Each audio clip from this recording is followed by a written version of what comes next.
뉴욕 증시가 양적완화 축소 우려 완화로 인해 4일 만에 반등했습니다. 상승 출발했던 뉴욕 증시는 경제 지표가 엇갈리게 나오면서 하락세로 반전했다가 오후 들어서 데니스 로카트 애틀랜타 연방준비은행 총재가 9월에 연준이 양적 완화 규모를 축소하기는 어려울 것이라며 10월 또는 12월에 축소 시작을 점친 것이 시장의 우려를 다소 낮춰주는 역할을 했습니다.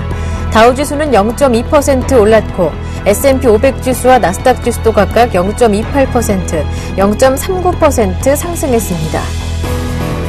유럽 증시가 유로존 경제지표 호조로 인해 상승했습니다. 독일의 8월 투자자 신뢰지수는 42.0으로 시장 예상치를 웃돌며 5개월 만에 최고를 기록했고 유로존 산업 생산이 준가세를 보인 것도 증시에 힘을 실어줬습니다. 영국의 지난달 소비자 물가도 예상치에 부합했습니다.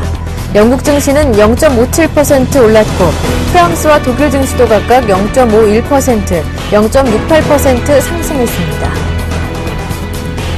데니스 로카트 총재는 애틀랜타 키와니스 클럽에서 가진 강연에서 경제 지표가 고르지 못한 점을 보임에 따라 연준이 양적 완화 축소 시기를 제시하는 게 불가능해졌다며 고르지 못한 경제 지표가 양적 완화 축소 시기를 명확하게 제시하는 것을 방해하고 있다고 말했습니다. 그는 연준의 양적 완화 축소는 오는 9월이나 10월, 12월 중에 시작될 수 있을 것으로 보이지만 첫 번째 자산 매입 규모 축소는 경제 방향성이 확실해질 때 이루어져야 한다고 강조했습니다. 특히 9월 중순 예정된 FOMC 정례회의 때까지 연준이 완전한 자산 매입 축소 계획을 밝히거나 정확한 시기를 제시할 수 있는 충분한 경제 지표가 나오지 않을 것으로 보인다고 말했습니다. 7월 미국의 소매 판매가 전월 대비 0.2% 증가하며 넉 달 연속으로 증가세를 이어갔습니다. 시장 기대치에 못 미치긴 했지만 자동차와 휘발유 등을 제외한 핵심 판매가 높은 증가세를 보이는 등 소비 경기가 회복되고 있는 것으로 풀이됩니다. 실제 변동성이 큰 자동차를 제외한 소매 판매는 0.5% 증가해 앞선 6월의 0.1%는 물론이고 시장 전망치인 0.4%도 앞질렀습니다. 아울러 핵심 소매 판매도 0.5% 증가해 지난 12월 이후 7개월 만에 가장 높은 증가율을 보였습니다. 미국의 지난 6월 기업 재고는 전월과 같은 수준을 나타내며 정체된 모습을 보였습니다. 이는 0.2% 증가를 예상했던 시장 전망치보다 낮은 것입니다. 자동차를 제외한 6월 소매제 업체들의 재고는 0.1% 감소했고 판매대 재고율은 1.29개월로 전월과 같은 수준을 유지했습니다. 반면 미국의 7월 수입 물가는 0.2% 상승해 5개월 만에 반등했습니다. 이는 시장 예상치인 0.8% 상승보다는 낮은 것으로 부문별로는 원유 수입 가격이 3.2% 상승한 반면 수입 자동차와 부품 등의 가격은 0.5% 하락했습니다. 월가 대형 투자은행인 골드만삭스가 미국 경제 성장세가 확대됨에 따라 향후 1년 내 S&P 500 지수 목표치를 1825선으로 제시하며 지금보다 8% 이상 더 상승할 것으로 내다봤습니다. 또 연내에는 1750선까지 오르고 내년 말까지는 1900선까지 오를 것으로 예상했습니다. 데이빗 코스틴 골드만삭스 스트래티지스트는 이같이 전망하면서 특히 최근 미국 가계들의 소비 지출이 꾸준히 늘어나고 있는 만큼 매출 대부분이 국내에서 창출되는 미국 기업들을 집중 매수하는 게 좋을 것이라고 추천했습니다. 앞서 최근 2달 새 2차례나 지수 목표치를 상향 조정한 JP모건 체이스는 연말까지 S&P 500 지수가 1755선에 이를 것으로 전망하고 있습니다.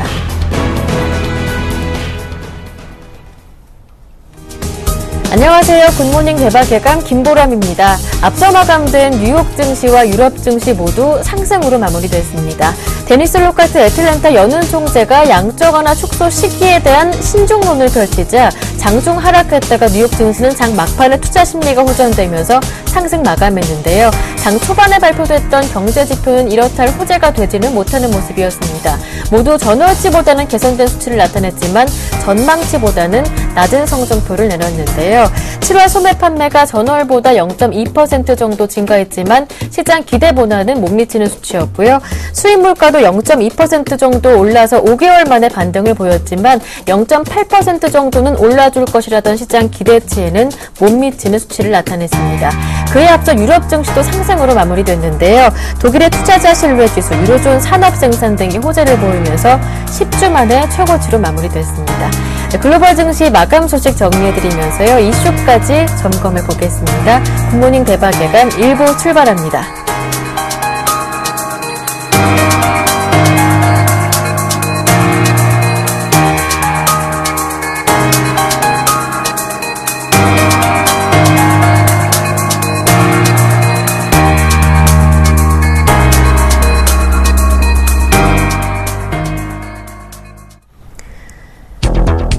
9월 FOMC를 앞두고 양적 완화 축소 시기에 대한 논쟁이 뜨겁습니다. 이렇게 9월 이벤트를 앞두고 불확실성이 커지면서 논란이 되고 있는 뉴욕 증시의 방향성 점검해 보겠습니다.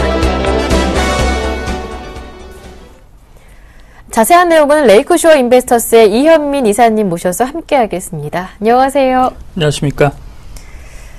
네, 먼저 앞서 마감된 뉴욕 증시와 유럽 증시 마감 소식부터 정리를 해보겠습니다. 양 증시 모두 상승으로 마감을 했는데요. 뉴욕 증시는 이렇다 할 뚜렷한 상승 재료는 없었지만 플러스로 마무리가 됐네요. 그렇습니다. 9월의 양적 완화가 바람직스럽지 않다. 네. 이 말 한마디에 오늘 좀 상승이 나왔습니다.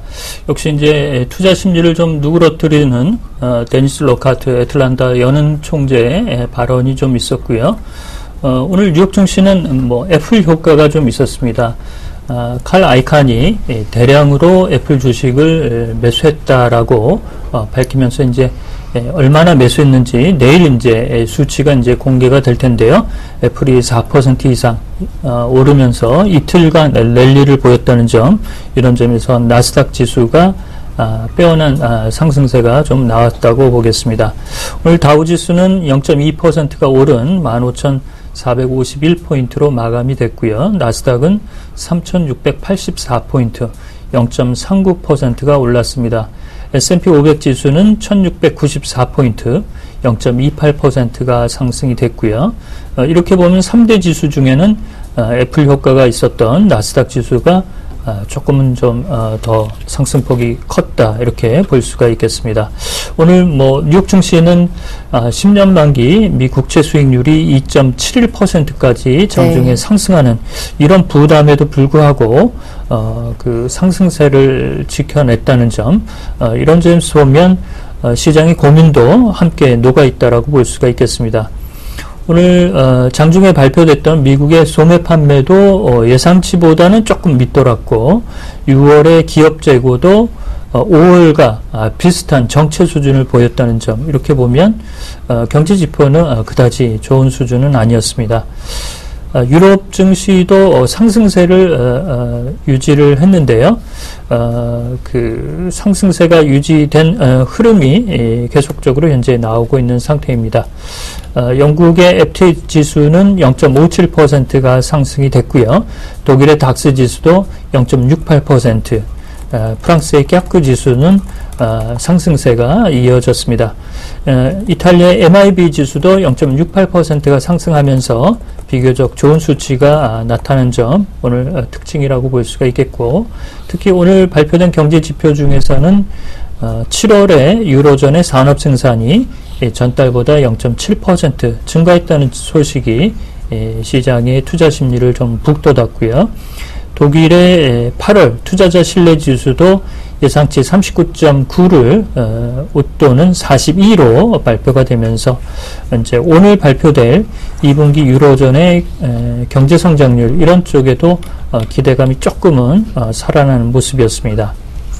네, 이제 중요한 것은 뉴욕 증시가 어느 쪽으로 방향을 잡느냐일 텐데요. 이제 뉴욕 증시가 추가 상승 가능하다라는 의견 대비해서 또 하락 가능성도 있다는 논쟁도 뜨겁다고 하더라고요. 의견 한번 정리해 보겠습니다. 그렇습니다. 엊그제 이제 소수의 의견이지만 닥터둠인 그 막파버는 20% 이상 하락할 수 있다. 이렇게. 네, S&P 500 지수가 연내에. 그렇습니다. 20% 이상 급락할 가능성도 있다. 이렇게 얘기를 하고 있는데요. 대체적으로 보면, 미국 내 시각은 긍정적인 시각이 많은데 반해서, 미국 바깥에서 보는 시각은 다소 이제 좀 조심스러운 입장이 좀 많이 나오고 있습니다. 역시 이제 9월과 10월 큰 이벤트들을 어떻게 잘 넘길 수 있느냐, 이 부분이 가장 관건이라고 볼 수가 있겠는데요. 현재 크레딧 스위스의 마이클 오설리번 이코노미스트는 뉴욕 증시의 증시 부담이 상당할 것이다 라고 얘기를 하고 있는데요.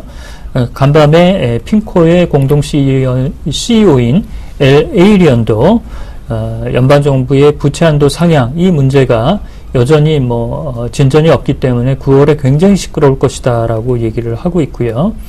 월가의 플로우 트레이더는 3분의 2 이상이 9월의 양적 완화가 일부는 이제 축소될 것이다라고 얘기를 하고 있습니다.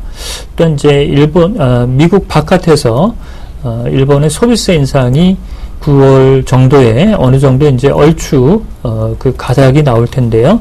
이런 요인들이 뉴욕 증시에도 좀 부담이 될 것으로 보고 있습니다.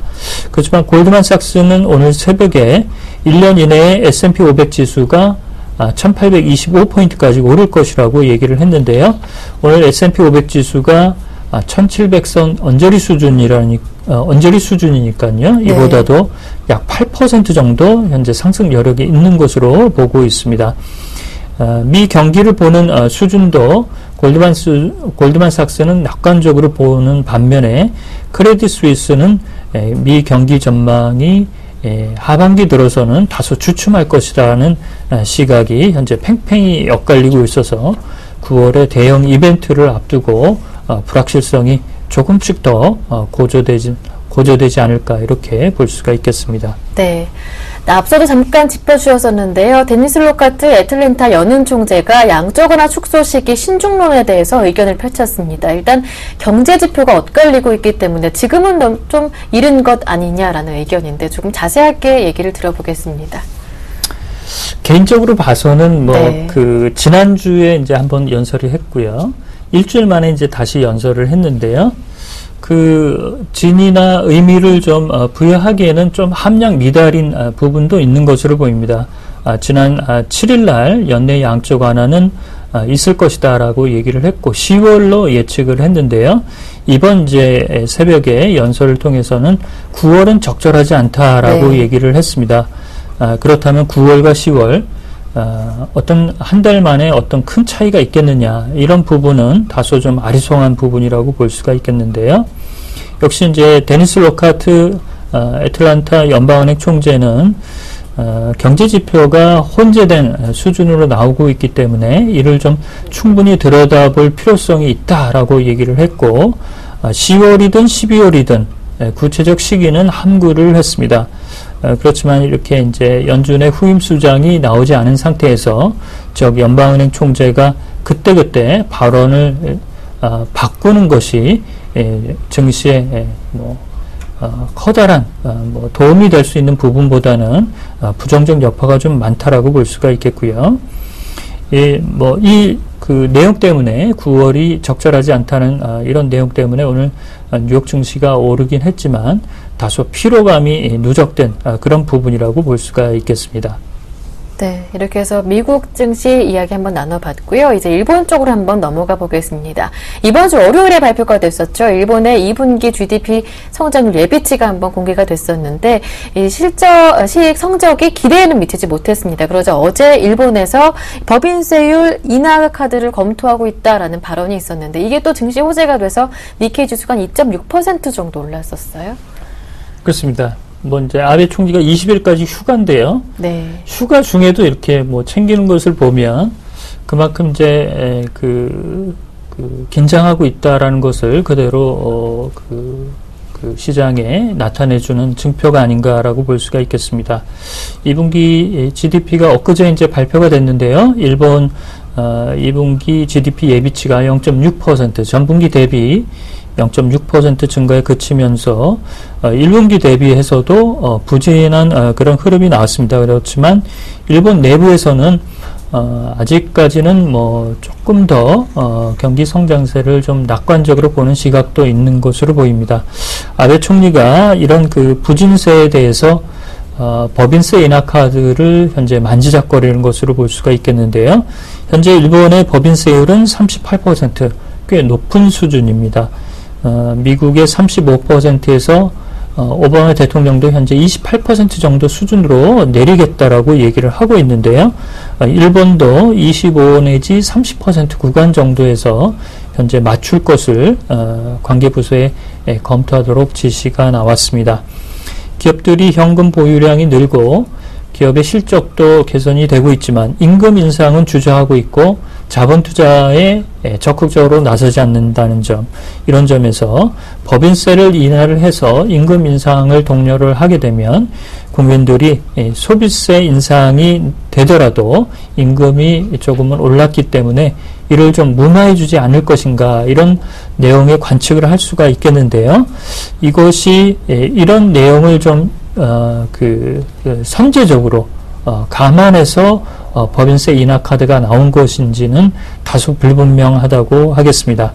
또한 어제도 이제 저희가 말씀을 드렸듯이 이 소비세 인상 카드는 일본 정계에서는 독배로 인식되고 있기 때문에 되도록이면 그 결정을 좀 늦추지 않을까라는 것이 현재 일본 정가의 관측이라고 볼 수가 있겠습니다. 네.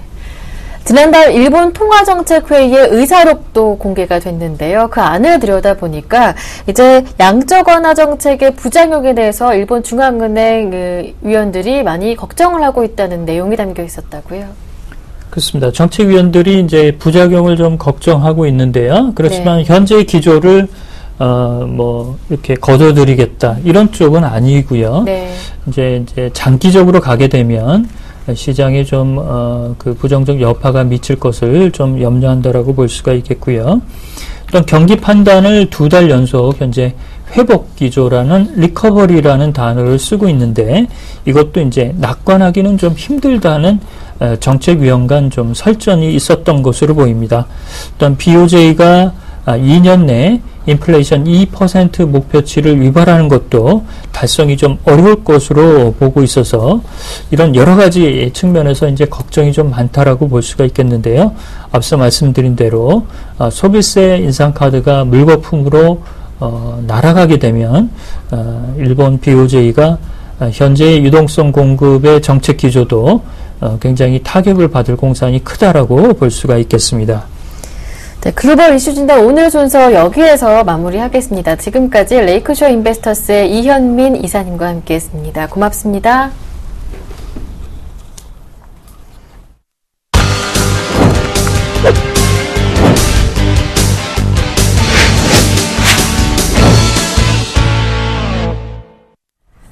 김용준의 골드박스 시간 이어서 함께하겠습니다. 샘플러스 김용준 전문위원님 전화로 연결해 보겠습니다. 전문위원님 안녕하세요. 위원님. 샘플러스 김용준 전문위원님 전화로 연결해서 오늘 김용준의 골드박스 시간 이어가겠습니다. 어제장 한번 정리를 해보고요. 오늘장 전망과 함께 대응 전략까지 모두 알아보는 시간 함께하고 있는데요. 다시 한번 전화 연결해 보겠습니다. 안녕하세요. 예, 안녕하세요. 네, 코스피가 어제 1910선까지 6거래일 만에 다시 올라주는 모습이었습니다. 외국인들도 6거래일 만에 돌아오는 모습이었는데요. IT주가 강세를 보이는 가운데 삼성전자가 거의 4% 넘게 5% 가까이 급등해 주더라고요. 네, 예. 일단 전일 장의 가장 특징적인 부분은 그동안 이제 대형주들이 좀 시세 분출이 좀 안 되고 좀 밋밋한 분위기를 좀 보이고, 장이 좀 불안감을 좀 조성을 했었는데, 전일은 한마디로 요약을 하면 이제 대형주의 초강세였다라고 일단 볼 수가 있습니다.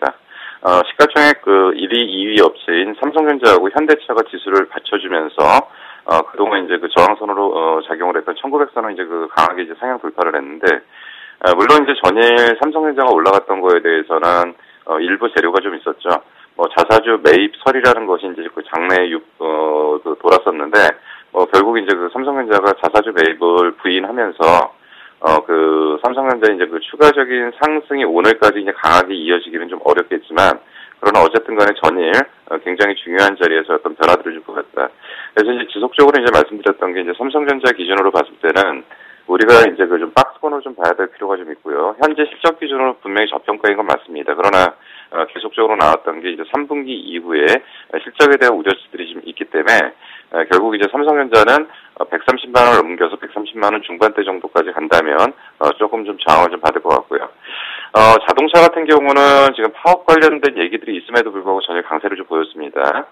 그래서 자동차에 대해서는 그렇게 이제 크게 긍정적으로 보기는 어렵지만, 그러나 파업 자체가 장기화되긴 좀 어렵다. 그리고 수급 측면에서 지금 외국인들의 어떤 지속적인 매수가 이어지고 있기 때문에 이런 부분은 이제 일단 긍정적으로 볼 수 있습니다.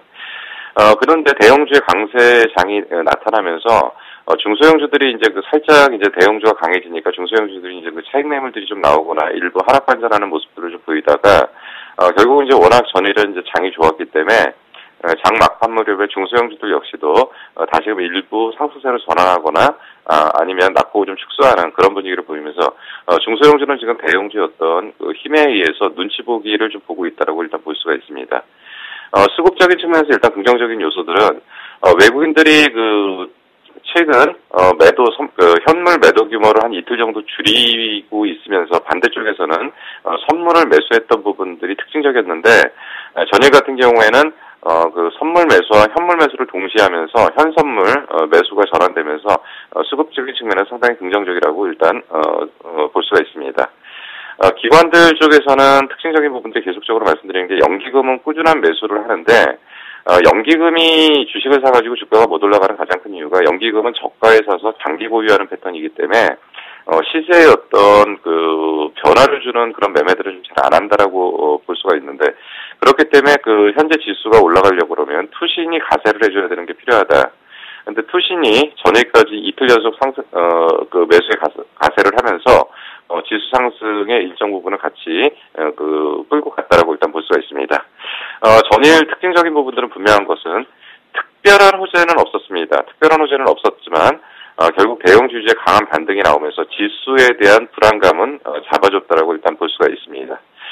전일 특징을 좀 점검을 하면 전일은 강하게 올라오는 종목도 있지만 강하게 내려오는 종목들도 있으면서 상당히 좀 혼란스러운 종목들이 서로 엉켰던 하루가 아니었나 좀 생각이 듭니다.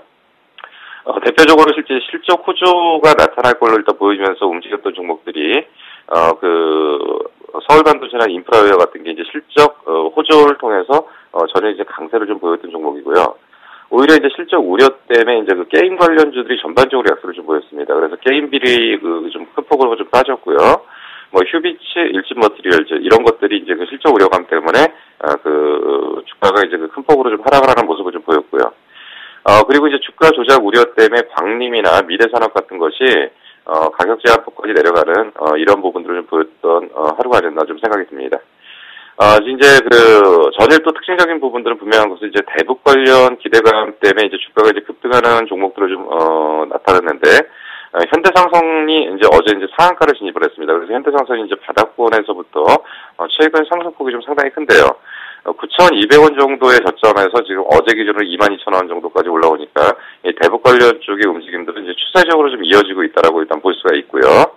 현대엘리베이터는 전일 악재를 딛고서 금일 강하게 상승을 했던 모습을 좀 보였고요. 제형솔루션 같은 경우는 지금 4거래일 연속 상한가를 보이면서 바닥 대비 지금 3배 정도의 상승폭을 보이고 있기 때문에 최근에 대북 관련 이슈들은 지금 시장에서 어떤 중요한 어떤 그 이슈들로 지금 부각을 하고 있다라고 일단 볼 수가 있는데 막상 오늘 이제 그 회담이 끝나고 나서 좋은 결과가 발표된다고 해도 오히려 이제 오늘 같은 경우 이제 차익 매물이 좀 나오지 않을까 좀 생각이 듭니다. 이제 오늘 장세 전망을 좀 간단하게 좀 정리를 하겠습니다. 전일 상승은 장의 방향을 결정하는 굉장히 긍정적인 요소였습니다.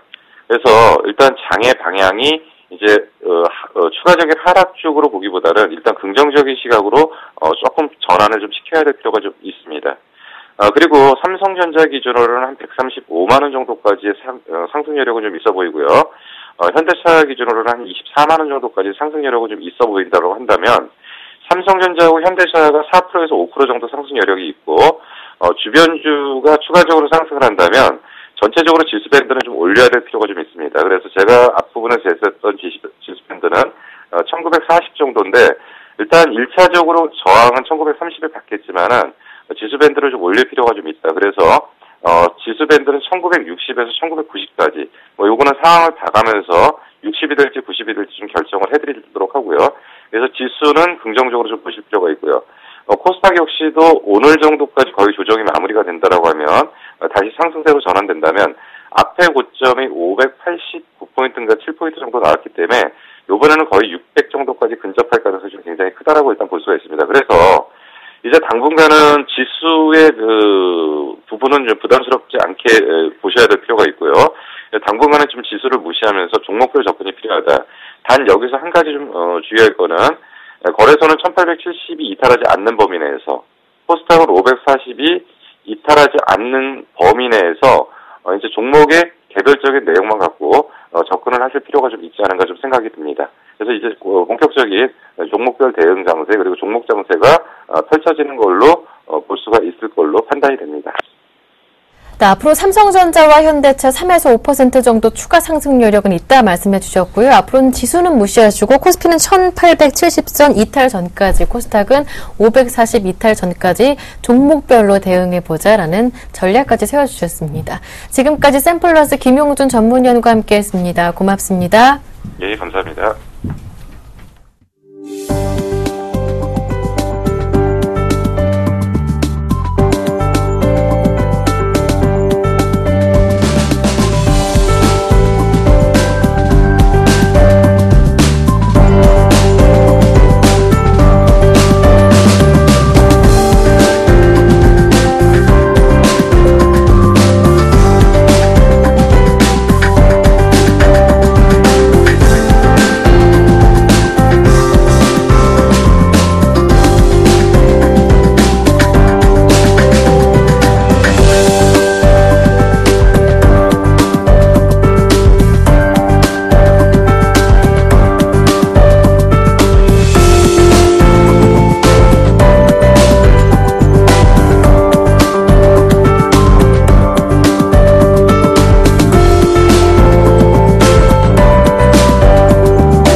오늘장 전략 시간 곧바로 이어가겠습니다. 매주 수요일은 한 주간 시장에 영향을 미쳤던 굵직한 이슈들 정리해보고요. 앞으로 시장에 미칠 영향들 점검해보는 그 이슈 점검해보는 시간 함께하고 있는데요.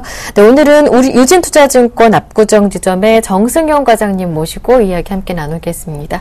안녕하세요. 네, 안녕하세요. 먼저 지난 한 주간 국내 시장에 영향을 미쳤던 굵직한 이슈들 어떤 것들이 있었는지 한번 정리해보겠습니다. 네, 지난주 시장은 아무래도 지난주 목요일 옵션 만기에 관련해서 지수가 좀 하락하는 그런 영향들을 받았는데, 일단 시장 분위기 자체가 옵션 만기주에는 파생 포지션, 외국인들의 특히나 파생 포지션들에 의해서 시장의 움직임이 큰 등락을 이제 거듭하는 그런 경우가 많기 때문에 그와 관련해서 이제 1900선이 무너지면서 1980, 70까지 하락하는 모습을 보였습니다.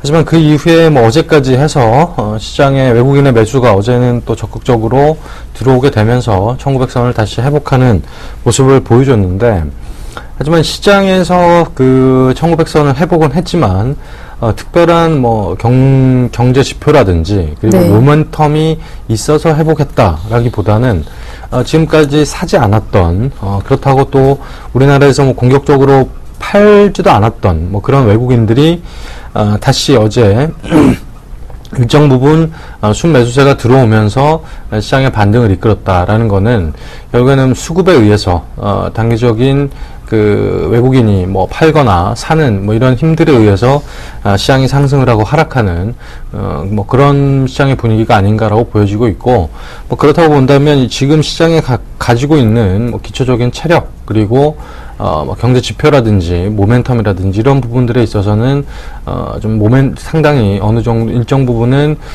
좀 부족한 모멘텀과 시장의 에너지 자체가 좀 부재한 그런 시장이 아닌가라고 보여지고 있고요. 그렇기 때문에 일단 1900선에 대한 등락 이런 부분들이 지난주 내내 이어졌던 그런 한 주가 아니었나라고 보여지고 있고요.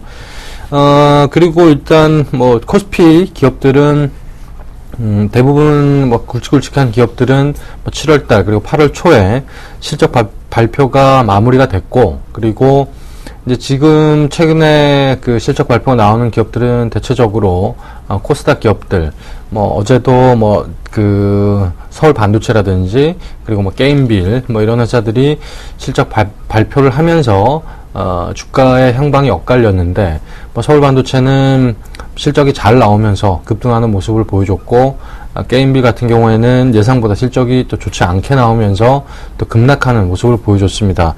결국 코스닥 기업들 같은 경우에는 실적 발표가 마무리되는 단계까지 이렇게 어느 정도 어닝 서프라이즈가 나오는 기업들은 시장에서 환호를 하면서 급등하는 모습을 보여주고, 그렇지 못한 어닝 쇼크가 나오는 기업들은 정말 여지없이 급락하는 뭐 그런 시장이 실적 발표가 마무리될 때까지는 코스닥 각 개별 종목들에서는 계속 이어질 가능성이 있지 않겠나 그렇게 보고 있습니다.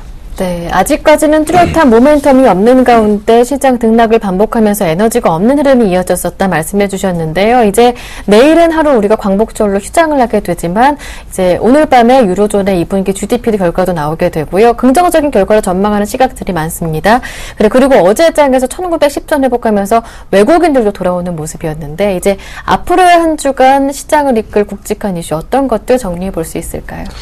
네, 어제 삼성전자가 상당히 강했죠. 네. 4% 넘게 상승을 하고, 그리고 실적 발표, 파업 얘기가 이제 돌았던 현대차도 네. 상승 흐름을 보여줌으로써 시장의 강세 흐름을 계속적으로 보여주고 있는데, 일단은 1900선이 이제 회복을 하고, 그리고 이후에 이제 시장을 이끌어갈 수 있는 주요 이슈는 아무래도 오늘 발표되는 유로 GDP 이 지표가 상당히 중요하지 않을까 그렇게 보여지고 있고, 이와 관련해서 특히나 이제 조선주 움직임이 상당히 중요하겠죠.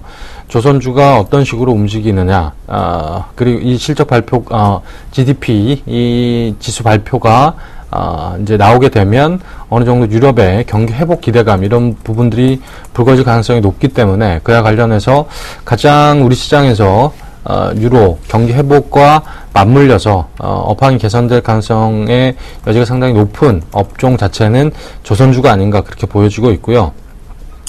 이런 부분들이 결국에는 뭐 유로 GDP 자체가 개선이 되면서 경기 확장 국면에 들어서게 되면 결국에는 외국인의 적극적인 매수가 들어올 가능성이 높다라고 보여지고 있고, 지금 현재 뭐 어제 정도 최근에만 한 4, 5일 거래일 매도 이후에 어제 좀 강도 높게 그 외국인의 매수가 들어오게 됐는데, 뭐 삼성전자 위주로 시장에 들어왔고, 하지만 유로 GDP 발표 이후에는 아무래도 경기 민감주 위주로 매수가 유입이 되지 않을까라고 보고 있고요. 그래서 일단 조선주에 대한 움직임, 뭐 이번 주 이후에 내일 이제 휴장이고, 그 이후에 금요일부터 다음 주까지는 그 유로 GDP 발표 이후에 조선주의 움직임이 상당히 중요하지 않을까. 그리고 어느 정도 시장의 움직임 자체도 조선주가 한 주 정도는 주도할 가능성이 높지 않나 그렇게 보고 있고요. 그리고 일단 코스닥 기업들에 대한 얘기도 한번 나눠야 될 것 같은데, 네. 일단 실적 발표가 뭐 이번 달 뭐 말 정도까지 해서 조금씩 나오게 될 겁니다. 뭐 오늘 뭐 공시를 보니까 오늘 새벽에도 그 실적 발표한 기업들이 상당히 많이 공시가 뜨던데, 뭐 실적 발표가 상당히 좋게 나오는 기업들도 있고 예상을 뛰어넘는 실적 발표를 낸 기업들도 있고 또 그렇지 못한 기업들이 있는데, 일단 지금까지 그 실적에 대한 기대감이 상당히 높게 형성이 됐고, 그리고 그와 관련해서 또 기관이나 외국인이 적극적으로 매수가 유입이 돼서 단기적으로 주가 자체가 좀 올라왔던 그런 주식들은 일단 차익 매물이 나올 가능성이 높다라고 보여지고 있고, 실적 발표가 뭐 나쁘게 좋지 않게 나오면 당연히 뭐 차익 매물이 단기적으로 출회할 가능성이 상당히 높다라고 보여지고 있고, 그리고 실적 발표가 어느 정도 좋게 나오더라도 그 3분기와 4분기에 대한 그 전망 자체가 좀 불투명할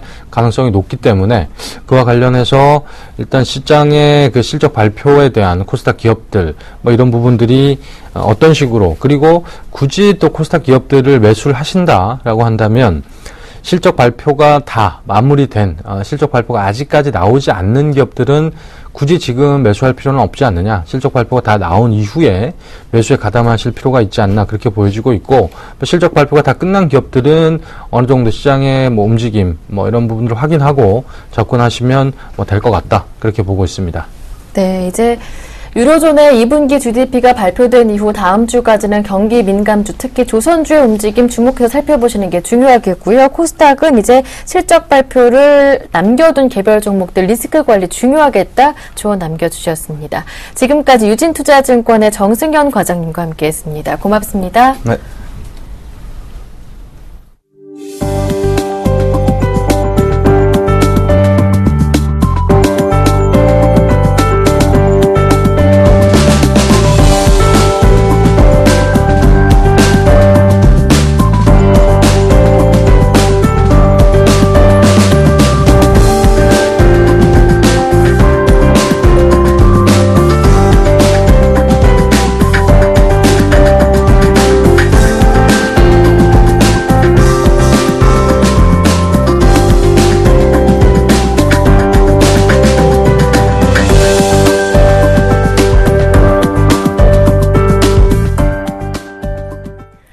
네, 글로벌 이슈를 색다른 시각으로 숨은 의미를 찾아내보는 김동섭의 일당백 시간 곧바로 함께하겠습니다. IM투자증권의 김동섭 이사님 모셨습니다. 안녕하세요. 네, 안녕하세요. 네, 자, 그렇다면 김동섭의 일당백 첫 번째 라운드부터 시작합니다. 라운드 1, 레디, 고! 미국 S&P 500 지수가 올 연말 1600포인트 선으로 떨어질 것이라는 주장이 나왔습니다. 대표적인 비관론자 마크 파버가 S&P 500 지수 연말에 20% 이상 급락할 것이다 라고 주장했던 바를 지난 시간에 한번 우리가 다뤄봤던 적이 있는데요. 골드만삭스 그리고 또 JP모건이 연말에 한 1800까지도 갈 수 있을 것이다 라고 전망하는 것과 엇갈린 또 주장이기도 합니다. 지난 시간에 일단 김동섭 이사님 급락도 급등 이후에 나오는 것이다 이런 의견 주셨었는데요. 어떻게 보시는지요? 하루 만에 지수 편차가 굉장히 큰 보고서가 나오죠. 네. 바클레이스 같은 경우에는 일단 1600 근접, 그다음에 JP모건 같은 경우는 1825 정도까지 제시를 하는데 거의 한 200포인트 차이가 납니다. 근데 제가 볼 때는 전자보다 후자가 맞을 것이다 라고 보는데요. 네.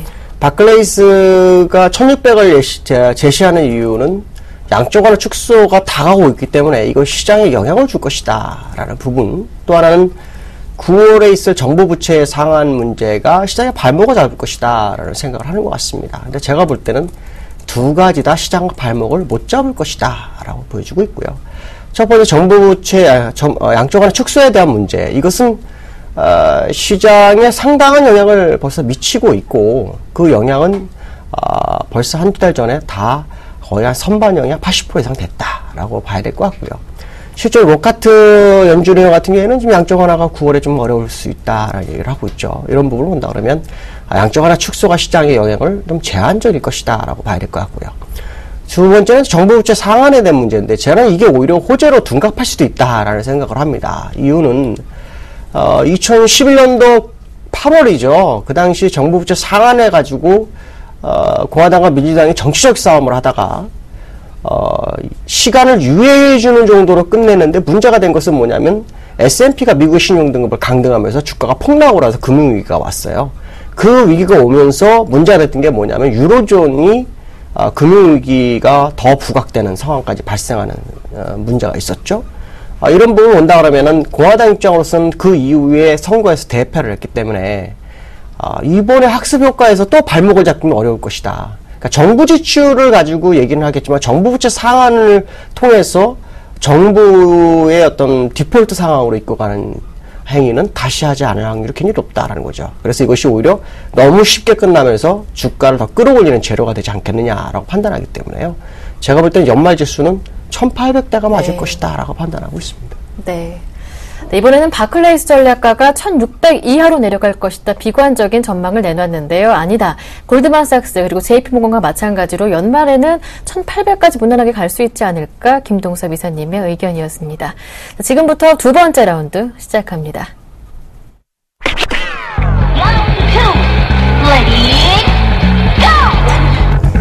최근 유럽 경제가 회복하고 있다는 진단이 잇따르는 가운데 유럽은 결코 재정 위기의 늪에서 벗어날 수 없다는 주장이 나와 관심을 끌고 있습니다. 최근 말씀드린 바와 마찬가지로 유럽 경제에 대한 긍정적인 전망이 계속 쏟아져 나오고 있는 상황입니다. 이제 오늘 밤에는 유로존의 2분기 GDP 결과도 나오게 되는데 여기에 대한 긍정적인 전망도 쏟아지고요. 하지만 결코 재정위기의 늪에서 빠져나올 수 없다라는 의견이 나왔습니다. 개선세는 분명하지만 확실한 성장세라고 보기에도 이르다라는 이사님의 의견과 조금 비슷한 것 같습니다. 제가 볼 때는 유로존은 쳐낼 나라들은 쳐내야 된다라는 거죠. 왜냐하면 평균치가 맞지가 않습니다. 그러니까 독일 같은 경우에는 실업률이 6%대고 프랑스는 10%대이기 때문에 이건 어느 정도 맞출 수가 있죠. 근데 스페인이나 이탈리아나 그리스로 가버리면 20%대가 돼버리는데 도대체 이거 뭘로 맞출 거냐라는 거죠. 또 산업구조 자체가 또 완전히 다른 게 일부 국가, 금방 말씀드린 국가들은 다 그 관광산업도 서비스업 쪽에 치중돼 있기 때문에 수입원이 없습니다. 근데 오히려 지금 앞에 말씀드린 독일이나 프랑스 같은 경우에는 전부 다 뭡니까? 이탈리아, 요 세 나라는 제조업이 강세입니다. 그러니까 이들은 평준화가 되는 나머지 평준화가 될 수가 없다라는 거죠. 결국 유로존이 재정 위에서 완전히 벗어날 수는 없다라는 것은 거의 확실한 것 같습니다. 결국 그리스라든가 스페인이라든가 이런 나라들은 디폴트로 선하든지 아니면은 유로존 영내에서 빠져나가는 방법 외에는 없다라는 거죠. 결국 유로존이 일시적이나마 붕괴 가능성은 있다라고 판단해야 될 것 같고요.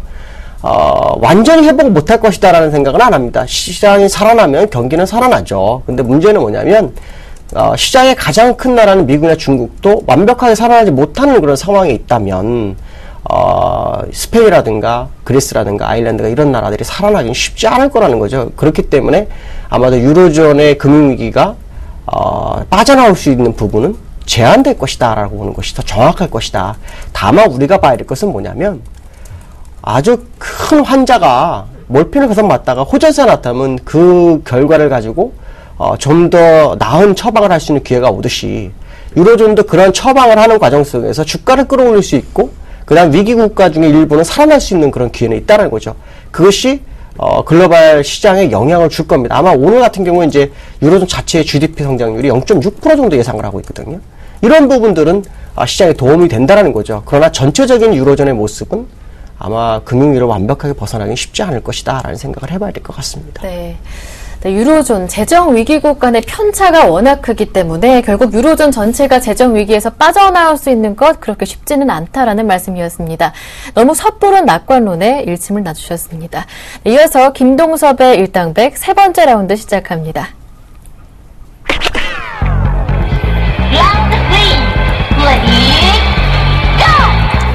개성공단 입주 기업들이 제7차 남북 실무회담을 앞두고 개성공단 정상화에 대한 남북 당국의 합의를 촉구하고 있습니다. 남북한이 오늘 이제 7차 실무회담을 열어서 개성공단 정상화 문제를 논의하게 되는데요. 사실상 마지막이 될 공산이 클 만큼 개성공단 존폐의 분수령이 될 가능성이 오늘 굉장히 높습니다. 이번 주에 핵심이 딱 두 개가 있는데요. 하나는 개성공단 실무회담, 7차 실무회담이고요. 또 하나는 유로존의 GDP 성장률입니다. 이게 시장의 그 포인트가 되는데 개성공단은 제가 볼 때 오늘 해결이 안 되면 말이 안 된다라고 봅니다. 왜 그러냐면 1차부터 6차까지 북한과 얘기를 하는 과정 속에서 우리 쪽에서 제시했던 부분, 재발 방지에 대한 부분이나 신변 보호에 대한 부분을 계속 언급했는데 북한에서 이거를 계속해서 가로막았거든요. 그러니까 이번에 그 북한에서 접평통에서 이 부분을 들고 나왔다는 거죠. 그러면 어느 정도 조율만 하면 될 수 있는 부분인데 물론 또 새로운 어떤 악재가 생길 수 있는 부분은 있습니다. 그렇지만 적어도 우리가 큰 틀에서 원하는 것을 북한에 내놨다는 것은 오늘 합의점이 이루어지는 것이 가장 중요하지 않겠느냐라고 판단하고 있고요.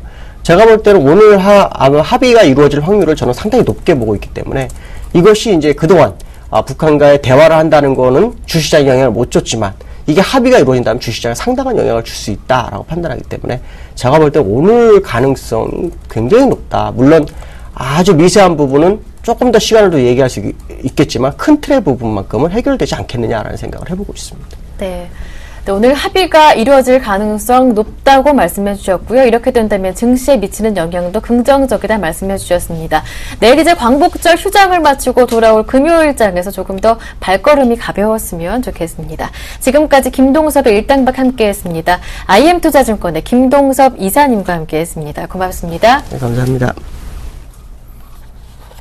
네, 굿모닝 대박예감 1부 순서 여기에서 모두 마무리하겠습니다. 저는 잠시 뒤 2부로 돌아오겠습니다. 고맙습니다.